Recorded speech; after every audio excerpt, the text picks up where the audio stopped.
Wonka. It's for the dreamers. What's up, everybody? Thank you so much for spending some of your time with me today. Now in November, we're given the third installment of the magical universe of Willy Wonka. And although the critic reviews were pretty substantial, the word on the street has been less than kind.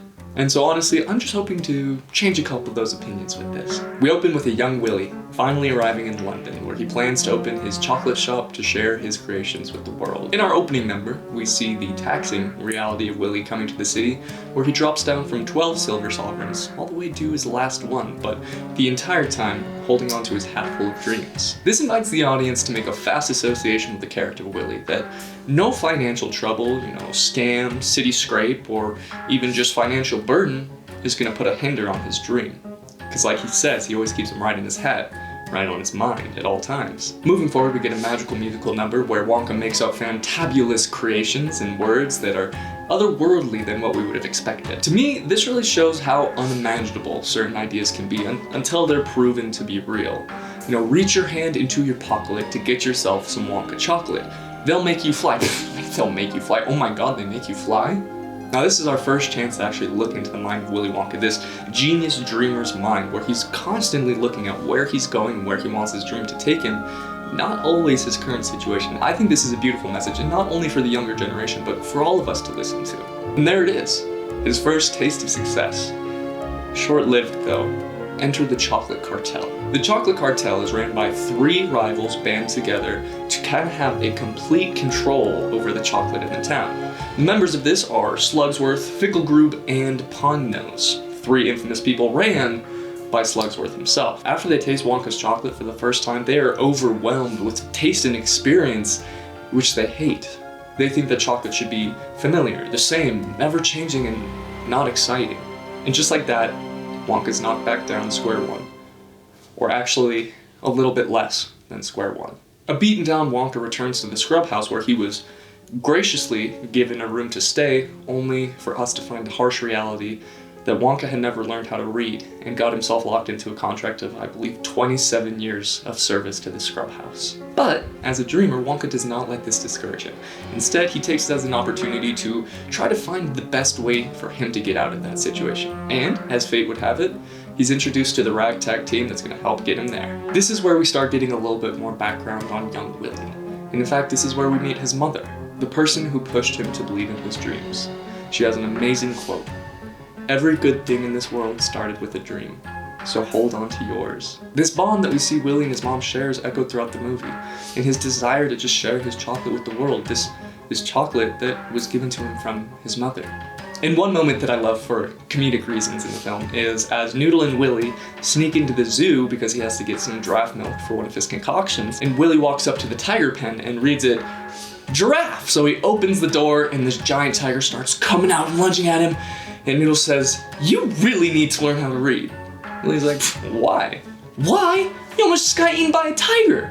And Willy just laughs. He's like, "Well, sure, lots of things have tried to eat me. None of them have got more than a nibble, though." I think that this is just an amazing representation of how Willy's reality is exactly what he wants it to be. The world is his to create, and though a situation might seem scary and like it's gonna kill him, to him he sees it as, no, he didn't get that close, I'm okay. And the following scene is just an amazing representation of how wonderful Wonka's personality is and how he's always here to serve other people around him. So for Noodle, she gets, just for a moment, to experience what it's like to have happiness and to not be held by the shackles of the life that she lives. See, and this is a beautiful example of how Willy's whimsical personality helps people see the bigger picture, the brighter picture, and that a dream is not just a maybe that happens that you hope for. It could be a roadmap getting you to where you belong. And you guys know me, I'm not here to give out spoilers, so I'm just gonna fast forward a little bit through the movie, jump over some plot lines so that you can make associations for yourself. But after the chocolate cartel gains control over the chief of police, Willy's backed into a hard corner of how he can continue to push out these creations to the swarms of new fans of his magical chocolatiering. Magical chocolatiering? Magical chocolatiering.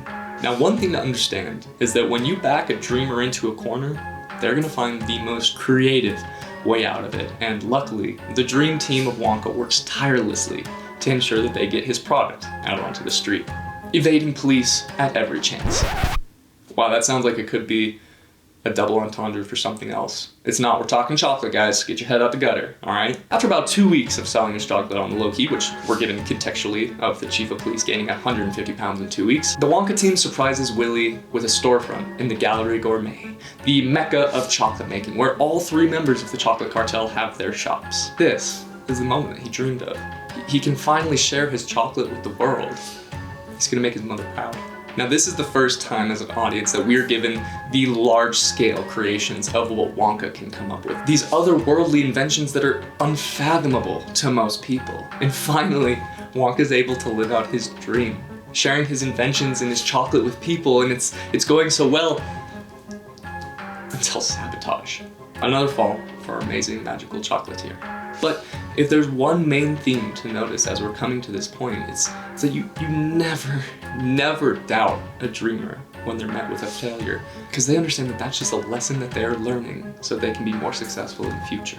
Now, even though we're not quite at the end of the movie yet, I am going to choose this as a stopping point for our time together. Like I said, I never want to give away spoilers, and I highly recommend that if you haven't seen it, you go ahead and check out Wonka for yourself, make your own associations, and the ending is, in my opinion, it's tier-worthy, and it's absolutely amazing. But you don't have to take my word for it, and I would love to hear your opinions in the comments below. I love chatting with you guys about what you think, your thoughts, opinions, sarcasms, whatever you got for me. And if you would like me to wrap this up in a part 2, go ahead and just let me know down there as well. If you guys enjoyed this video, please give me a thumbs up, go ahead and comment for me, and if you wouldn't even mind, consider subscribing. I really appreciated you spending a little bit of your time with me today, and I hope you have a great one. I'll see you next time. Oh, and just remember, if there's something that's trying to eat you out there, never let it get more than just a little nibble. Take it easy.